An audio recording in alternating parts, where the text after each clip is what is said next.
Justice Shahid Jameel साहब, अगर 184 की प्रोविजन चेंज करके वफाकी आईनी अदालत को मिल जाए, 199 निकाल के वफाकी आईनी अदालत को मिल जाए, 175 में तरमीम करके वफाकी आईनी अदालत सुप्रीम कोर्ट के जज लगा रही हो, तो फिर ये अदालती निज़ाम हमारा कहाँ स्टैंड करेगा? हाई कोर्ट्स की और सुप्रीम कोर्ट की जो हैयत है और जो जस्टिस करने का निज़ाम है, फंडामेंटल राइट्स को प्रोटेक्ट करने की जो इनकी पावर्स हैं, वो तो सारी की सारी ख़त्म हो गई।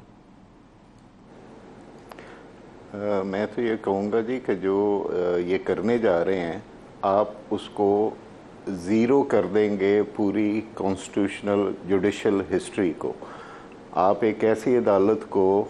एपेक्स कोर्ट बना रहे हैं जिसका पीछे कोई रिकॉर्ड नहीं है, और आप सुप्रीम कोर्ट के जो पिछले 50-55 साल हैं फैसले हैं, उनको एक सबऑर्डिनेट कोर्ट के फैसले बना देंगे, और आपका जितना कॉन्स्टिट्यूशन इंटरप्रेट होया हुआ है वो दैट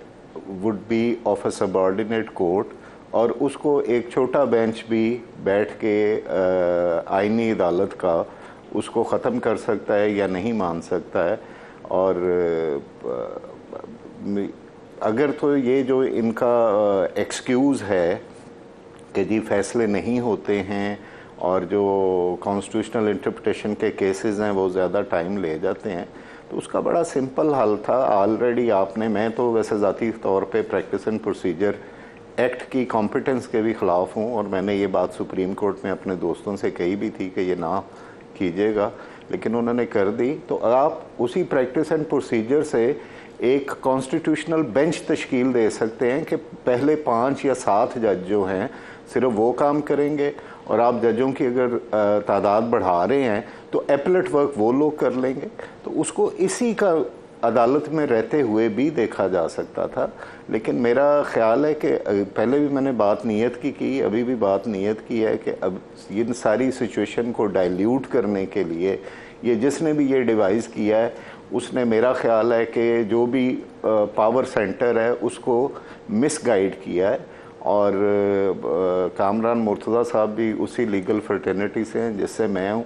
अंदर की बातें उनको भी बहुत बेहतर पता है कि जो ग्रुप इस वक्त रूल कर रहा है, और उन्हीं का एक रिप्रेजेंटेटिव वज़ीर कानून भी हैं, तो वो जिस तरीके से इन चीज़ों को पोर्ट्रे कर रहे हैं और जिस तरीके से वो इन चीज़ों को इसका हल बता रहे हैं कि जुडिशरी को ऐसे काबू किया जा सकता है, वो नहायत नामुनासिब है। और आप जुडिशरी के साथ ये वाला काम अगर करेंगे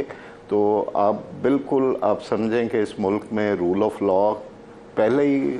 हम उस पर क्वेश्चन है, तो फिर तो बिल्कुल ख़त्म हो जाएगा। तो अगर आपने हैंड पिक जजेस लगाने के लिए एक अलहदा से अदालत ही बना दी है, और आपने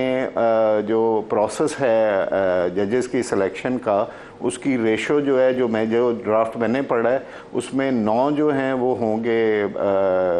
पॉलिटिशियंस होंगे और 6 जजेस होंगे। और जब सुप्रीम कोर्ट से एलिवेशन किसी की होगी तो वो आईनी अदालत के 6 जज साहिबान होंगे, उसमें बैठेंगे। अगर इस तरह आप समझते हैं कि हैंड पिक्ड लोग ला के बैठा के और आप जमहूरियत को सर्विस दे रहे हैं, या आप अपना वो जो है, मैं नहीं समझ सका कि ये ब्रेन कौन सा बैठा था जिसने ये सारी बातें बताई हैं।